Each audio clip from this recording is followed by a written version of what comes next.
I'm very excited. I mean, look out there. It's huge. It's one of the best festivals in the world. The crowd is amazing. I love Paul Kalkbrenner. He's playing before me right now. The lineup is, perfect. The way it builds, the production is always insane, and yeah, I'm very excited. Yeah. Do you have anything special for us tonight? Yes, I do actually. I have a lot of new records that I'm going to play for the very first time. So yeah, because I'm going to test it out tonight. So I've been waiting, but I put a special set together, especially for Untold tonight. Great. Has the pandemic changed the way you do music? I think that the pandemic, yeah, absolutely, because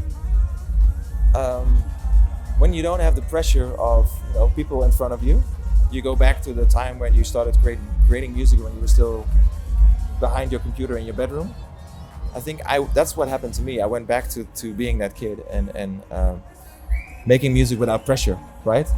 So I think for me it was a very positive development to be at home again and to think about what is it that I want, what is the story that I want to tell, and not just feel the pressure of like, oh, what are other people doing around me? And I think you will hear that in some of the music I'll play tonight. Mm-hmm. And tonight we're gonna have a piece of that, I guess. Yes, absolutely. I wanted to ask you, how do you keep a balanced life, given that you're flying all over the world every day? How do I keep a balanced life? I don't. I'm I'm absolutely. Yeah. It's a struggle. I'm not gonna lie. It's really, really hard. There's no sleep. There's horrible structure, and you get home. You have to do all the work. You don't see your family. You don't see your friends. You eat a lot of trash food on the road. So I think when I'm at home, I have a personal trainer. I try to stay fit, and I build like a bunker. I built a new house during the pandemic with lots of rooms, with things to reload myself and to really have a space for myself.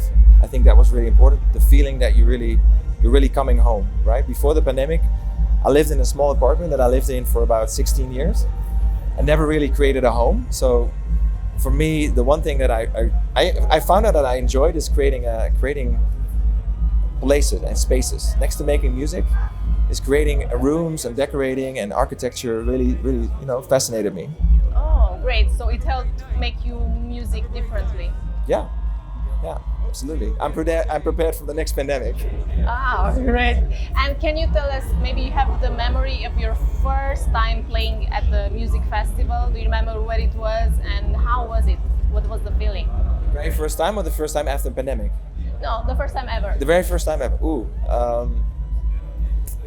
No, and the first time I played, I was like incredibly insecure. Like I thought everything I was going to do was going to fail.